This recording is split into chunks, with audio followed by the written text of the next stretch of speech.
Tudo bem, pessoal? Boa tarde. Saindo aqui do congresso, onde participei de uma mesa falando de como eu trato o tabagismo no consultório.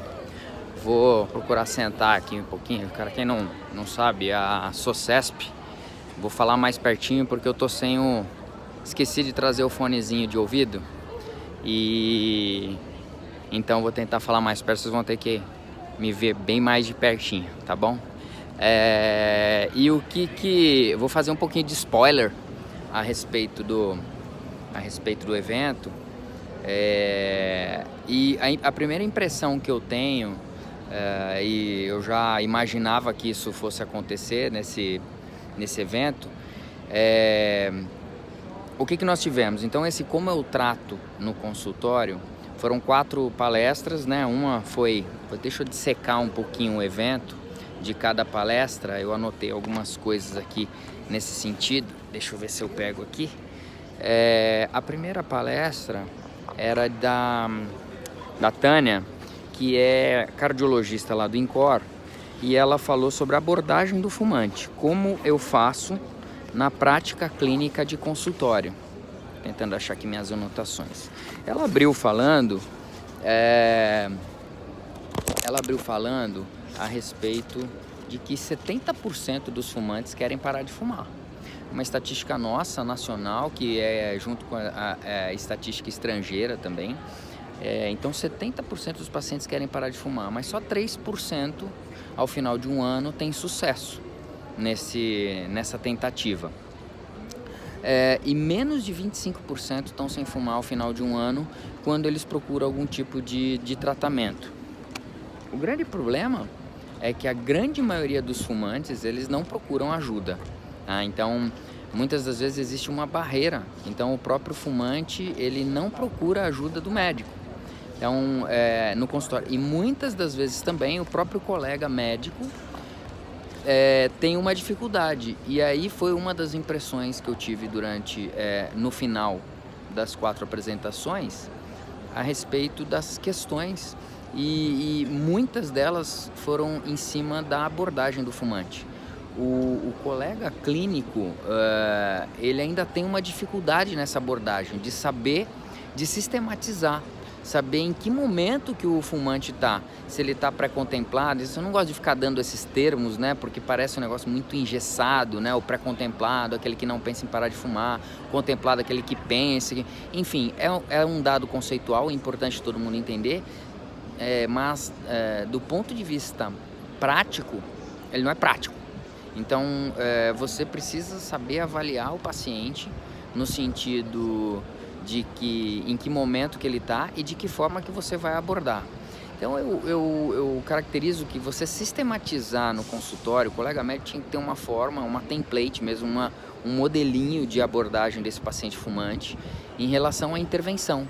Porque muitos pacientes... eles vêm até focados em parar de fumar.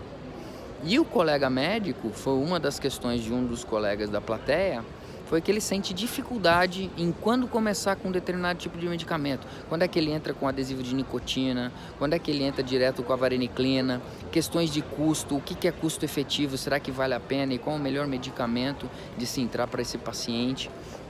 Então, muitas dúvidas em relação à abordagem, mas a grande maioria delas foi exatamente em abordar o fumante. Muitos médicos, eles têm medo até de abordar, porque se o paciente está pré-contemplado, ele não pensa em parar de fumar, o próprio colega não quer abordar. Isso é um erro muito grande. Um dos questionamentos do colega foi exatamente isso. Como que ele abordaria o paciente que não pensa em parar de fumar? Então, aquele cara que vem e fala assim, eu adoro fumar, eu gosto de fumar, então assim, né, é algo que eu não penso em fazer. Então, em que forma você poderia estar abordando o paciente que não pensa em parar de fumar? E existe abordagem para isso. O que é errado é você não abordar. E aí é onde entra a sugestão para os colegas sempre ter alguns artigos que fortificam e embasam o porquê que o paciente tem que parar de fumar. aquele paciente com menos de 45 anos, que fuma pouco. Por exemplo, tem pacientes hoje que fumam apenas de final de semana. Tem risco para esse paciente? Tem. Né? Então, ele tem 38% mais risco de doença cardiovascular, de infarto para esse paciente que fuma só o final de semana. Que, teoricamente, ele não tem aquele alto grau de dependência à nicotina, porque ele consegue ficar segunda, terça, quarta, quinta e sexta sem fumar.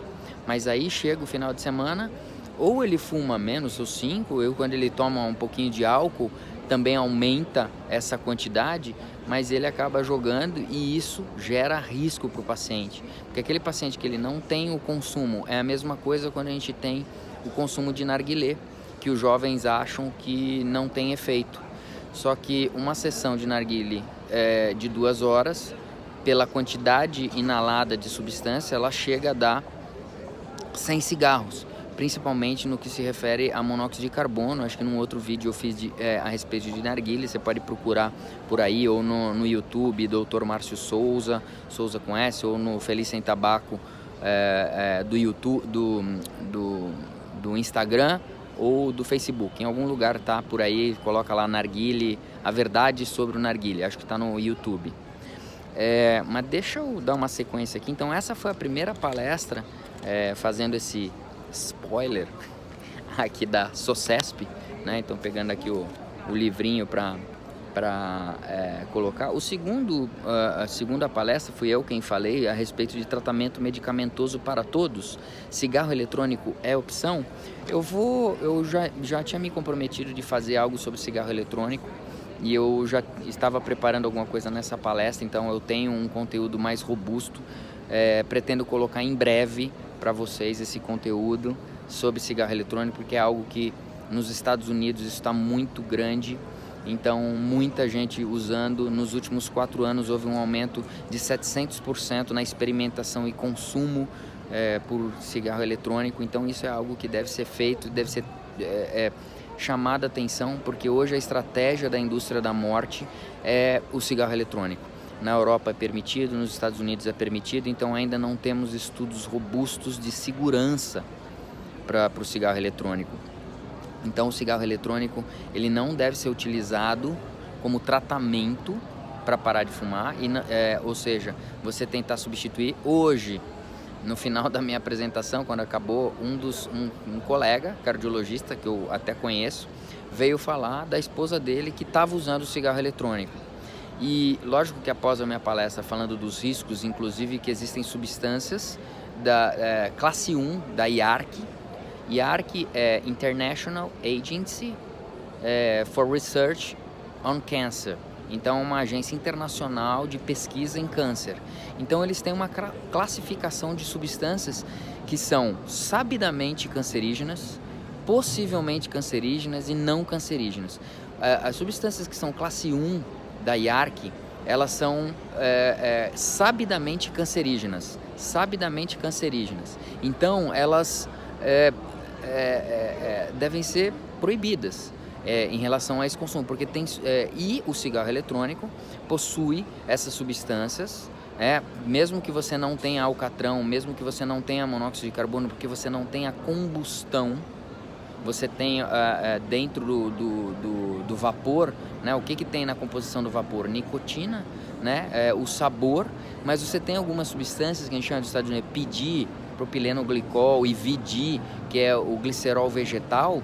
Essas substâncias, elas se transformam, a acroleína, elas têm, não vou ficar falando NNK, algumas substâncias que são da classe 1 de IARC. Então você achar que existe o que a indústria da morte sempre fala, que existe uma redução de danos, porque pelo fato de você não ter a combustão do cigarro, você tem menos substâncias, é fato, você tem menos substâncias, mas eu costumo fazer um paralelo do seguinte, você quando você está pensando em se matar, você pula do 17º andar, e você pular do 15º vai fazer tanta diferença? Não vai fazer tanta diferença. Então você tem as substâncias cancerígenas no cigarro eletrônico, então não tem nível seguro dessas substâncias da IARC, você vai ficar brincando com substância potencialmente cancerígena. Então hoje nós não temos estudos de segurança estudos de segurança para liberar, para autorizar o cigarro eletrônico como tratamento. E muito do que a indústria fala é exatamente nisso, você tentar substituir. É diferente do ponto de vista populacional, claro, que se você fizesse hoje num tapa, o mundo inteiro vai fumar só cigarro eletrônico. Sim, a gente teria um impacto, tá certo? Porque a gente deixaria muitas substâncias, existiria uma redução de dano, só que a gente não tem esse perfeito, essa situação perfeita que seria você cortar totalmente o consumo do cigarro tradicional por um cigarro eletrônico que tem menos substâncias, tem uma redução de danos, porém não é essa a situação que a gente trocaria todo mundo por essa situação. Além do que, o próprio cigarro eletrônico tem diferentes metais pesados, ferro, níquel, que são substâncias que levam à lesão pulmonar aguda e que também são substâncias de classe 1 da IARC, então que também tem um efeito em câncer. Então você tem algumas substâncias nesse cigarro eletrônico que a deixam como indicação proibitiva, né? Então você não indica isso para tratamento do fumante. Apesar, então, o que esse colega veio falar? Minha esposa já está usando, que eu trouxe dos Estados Unidos, e aí ele veio perguntar se existia essa substância sem nicotina. Tem. Então, os e-liquids, eles têm diferentes graduações, você pode comprar com 0 nicotina, você pode comprar com 15 miligramas por ml, com 32 miligramas por ml, mas normalmente o que o paciente usuário de tabaco quer é justamente a substância, então ele quer com nicotina. Então com a nicotina justamente para você ir fazendo uma descida, né? Então você vai desmamando, mas também contém nicotina no e-liquid, mas você pode ter e-liquids sem nicotina, que aí teria menos uma substância, mas justamente quando a pessoa está tentando fazer usando para tratar, como essa esposa desse colega está fazendo, ela usa com nicotina, porque ela quer a droga. E o grande fator é que os estudos mostravam, por exemplo, tem um estudo da doutora Nancy Rigotti, lá da Harvard, mostrando que pacientes internados que fizeram o tratamento com cigarro eletrônico, só 10% desses pacientes tiveram sucesso em largar o cigarro. E 28% que fizeram o tradicional dentro dessa internação tiveram sucesso em largar o cigarro. Ou seja, não tem justificativa para usar cigarro eletrônico, sendo que o tradicional com terapia de reposição nicotínica, vareniclina ou bupropiona, já temos estudos robustos. E aí é onde entra a primeira parte da minha palestra, que foi tratamento medicamentoso para todos. Sim, o tratamento medicamentoso ele auxilia, ele dobra, triplica, quadriplica ou quintuplica a chance do paciente parar de fumar, tá certo? Então sim, é importante. E aí é onde a recomendação para os colegas aqui que estão assistindo o vídeo, que o tratamento medicamentoso ele deve ser preconizado e deve ser entendido, né? E aí é onde entra a expertise dos colegas em saber tratar o tabagismo. Partindo para a terceira, né? Seguindo aqui o spoiler total que foi hoje no Auditório 13, e foi a terceira palestra, foi de um psiquiatra, o Luiz Oldan.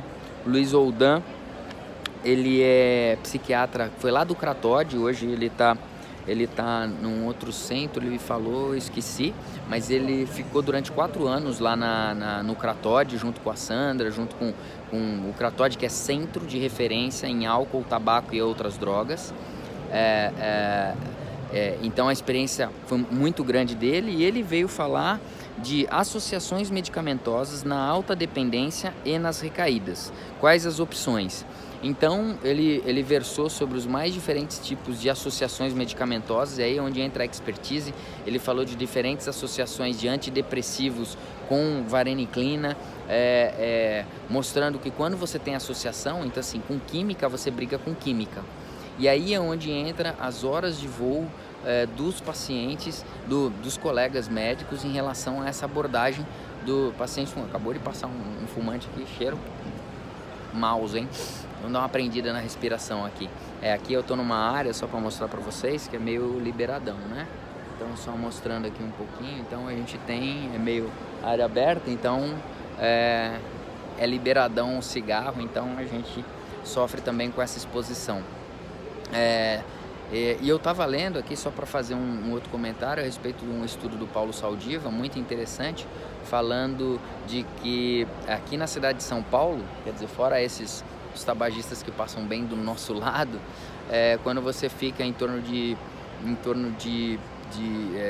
5 minutos parado no meio de um trânsito fechado ali na Avenida Paulista, qualquer lugar que você tenha, você chega a consumir 5 cigarros, né? Você acaba sendo um tabagista passivo quando você está num ambiente a gente chama de PTA, né? Poluição tabágica ambiental.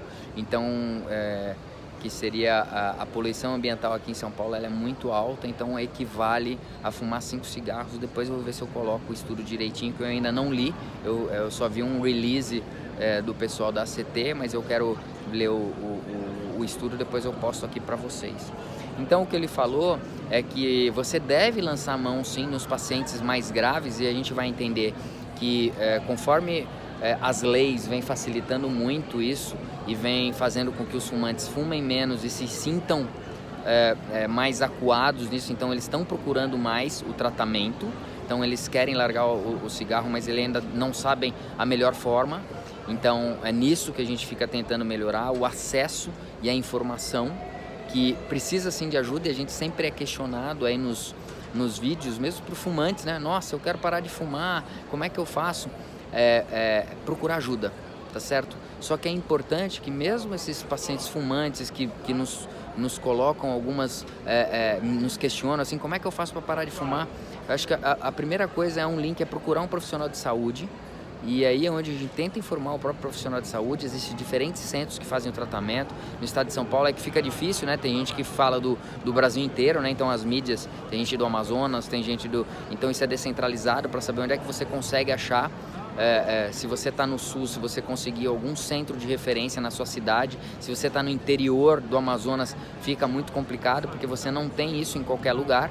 Mas procurar um profissional de saúde habilitado que tenha isso, e aí é onde entra o que a gente tem tentado levar essa informação para que os profissionais de saúde fiquem habilitados e não façam o confrontamento.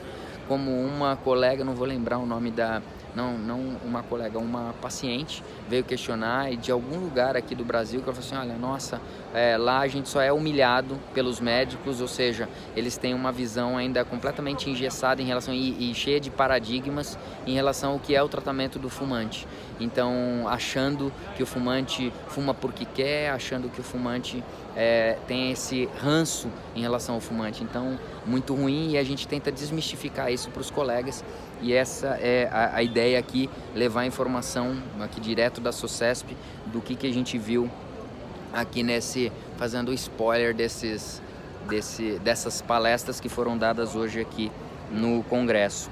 A última palestra foi a palestra que a Jaque deu. A Jaque é do INCOR, grande amiga no embate aí contra o tabagismo, e ela falou sobre novas terapias, genética, vacina, estimulação magnética, o que está vindo. Em relação à vacina, tirou-se um pouquinho o pé, tinha uma vacina chamada Nikivax, e as pesquisas tiraram um pouquinho o pé em relação a essas pesquisas, porque os resultados não foram brilhantes, e o próprio laboratório que estava investindo tirou um pouquinho o pé, então a vacina está um pouquinho parada, as investigações. Mas existem estudos no seguinte sentido, da estimulação estimulação magnética. Então você coloca um capacete, você faz um estímulo magnético central, e os resultados, ela ainda não passou nada de resultados preliminares em relação a isso, mas é algo que a gente pode esperar aí num futuro breve. Talvez seja uma outra opção em relação ao tratamento, já que não surgiu nos últimos 15 anos nenhuma medicação nova, né? Então a gente continua com a variante, porém o que a gente sempre fala é que os medicamentos funcionam, e funcionam muito bem. O grande problema é achar que o medicamento vai fazer tudo sozinho, tá? E aí vai o grande detalhe, não é o medicamento que faz tudo sozinho. É claro que depende do fumante, sim, mas o fumante tem que entender que ele não deve fazer sozinho. Então achar que ele tem que cumprir, lembrar a estatística, né? E já respondendo aos fumantes que sempre questionam, fala assim, não, você que tem que ter a força de vontade. Sim, claro que tem que ter a força de vontade, mas você ter um profissional junto, um profissional da saúde que conhece e sabe tratar, e sabe onde que ele pode pontuar em relação à síndrome de abstinência, que ele pode colocar um ansiolítico, que ele pode colocar um medicamento que vai amenizar o craving, vai amenizar a fissura. Ou seja, quando ele entra com medicação para o paciente fumante, eu costumo brincar nos grupos que a gente faz lá no Dante Pazanese e fala o seguinte: imagina que você tem 5 dores de cabeça no ano tensionais e que você melhora essa dor de cabeça com comprimido de dipirona. Para que você vai ficar demorando em fazer todo esse processo não, vou ficar 10 minutos aqui fazendo uma massagem, tentando melhorar um pouquinho essa parte não, vai melhorar daqui a pouco, então faz uma massagem em tempo. Assim, não, toma um remédio, daqui a 30, 40 minutos você já está sem dor de cabeça e vai trabalhar. Então o paralelo vai justamente em cima disso. Se você sabe que da avaliação que você está fazendo, se ele tem um alto grau de dependência, tem grandes chances de ter síndrome de abstinência. Se eu sei que o medicamento vai amenizar isso, por que eu não vou usar esse medicamento? Por que eu não vou substituir, vou amenizar essa dor que o paciente provavelmente vai ter quando ele estiver nesse processo de interrupção do tabagismo? E aí é onde entra uma comunicação muito grande. Então fazer vocês fumantes que assistem os vídeos entenderem que sim, vocês precisam procurar ajuda, e nós profissionais de saúde devemos saber como abordar da forma correta, né? Nunca confrontando, sempre tendo uma visão, entender o que é essa doença. Então a gente não teve uma formação ideal, então nós profissionais de saúde devemos entender como que deve se fazer essa abordagem, então o melhor caminho, de que forma a gente usa a medicação, qual é a medicação melhor, como que a gente vai utilizar isso. Então entra essa expertise. Deixa eu voltar um pouquinho então. Terapia genética, tem surgido muita coisa em relação à terapia genética. Então mesmo para a parte de TRN, então você identificar, tipo, você tira uma gotinha e faz uma análise genética. Então alguns locos genéticos então já identificam o paciente que vai responder melhor com terapia de reposição nicotínica. Alguns outros que vão responder mais com bupropiona, outros que vão responder mais com vareniclina. Ou seja, os pacientes que teriam mais chances de responder com determinados medicamentos. Isso é algo que está surgindo. Nós não temos grandes respostas ainda nesse sentido. Então hoje a terapêutica ela vai muito em cima do que como a gente aborda. Então o questionário que avalia o grau de dependência, aquele paciente que vai ter mais dependência, e aí a gente vai entrar com mais medicação ou menos medicação e que tipo de medicação. É aí onde entra o conhecimento, a habilidade de nós médicos termos em relação ao tratamento do tabagismo, tá? Então era isso que eu queria falar. Eu não lembro se teve mais alguns questionamentos, mas o que foi mais interessante mesmo hoje foi ouvir da plateia, ouvir no final das exposições, o questionamento dos colegas foi muito em cima da abordagem. Existe uma dificuldade muito grande, e aí onde entra nós colegas estudar, a gente sempre foi autodidata. Então a ideia é melhorar um pouquinho essa abordagem, de que forma você consegue sistematizar no consultório esse tipo de abordagem, entendendo que você nunca pode confrontar o paciente, sempre ter um sentido de evocação. Existem questionamentos em relação a tentar deixar evocado o paciente, como é que ele vê a doença, o que ele pode fazer, se aquele paciente que não está contemplado, que ele não pensa em parar de fumar, tentar trazer dele como seria a vida sem fumar, se ele já tentou parar alguma vez. Então você sistematizar algumas perguntas. E outra coisa que eu sempre coloco, você ter na sua bagagem, teve um colega, o Carlos de Campinas, que a gente ficou batendo um papão depois no final, e eu entendi direitinho, não sei se ele vai assistir depois. Carlos, coloca um comentáriozinho, e a gente vinha conversando, conversou bastante nesse aspecto. Colocar, se você, colega, tem alguns estudos que botem, expressem todo o impacto que é o tabagismo e que é a melhor atitude de um paciente fumante, largar de fumar e entender todo o impacto, aquele paciente menor de 45 anos que larga de fumar, aquele paciente com mais de 45 anos que larga de fumar. Então isso vai, quando você tem esses estudos na cabeça e que possa sistematizar no consultório, isso a gente ficou conversando, né, Carlos? E que você possa sistematizar, ter 4, 5 estudos na cabeça e você pode puxar aí do que a gente coloca aí sempre nos vídeos, você ter esses 4, 5 estudos e que você sistematize e coloque, o que que eu coloquei bem foi, você não sabe qual a frase que vai impactar no seu doente. Pode ser que para um paciente é uma determinada frase, pode ser que outro paciente é uma outra determinada frase, mas você precisa ter um repertório. É isso que eu falo, se você não tem um repertório no seu consultório em relação ao impacto do tabagismo, que possa fazer com que o paciente entenda a gravidade do que ele está convivendo, que ele precisa urgentemente ter medo do cigarro, entender a gravidade da doença que ele tem, que nós sempre achamos que o tabagismo não era uma doença, nunca, nem na faculdade médica foi colocado o tabagismo como doença. Até recentemente, hoje a gente tem uma dificuldade muito grande, mesmo na Associação Médica Brasileira, que a gente faz parte, o Alberto levanta uma bandeira, a gente tentar colocar no MEC, colocar como parte integrante da educação médica, colocar, e inclusive a MB forneceu todo o material para que isso fosse distribuído, e ainda assim o MEC ainda tem ressalvas em relação a você colocar isso no contexto médico, colocar isso na graduação médica, ou seja, você obrigar esse tipo e ter esse impacto, deixar definido esse tipo de abordagem para o paciente, para o médico que está lá na graduação. Então é importante entender que a gente precisa melhorar essa informação.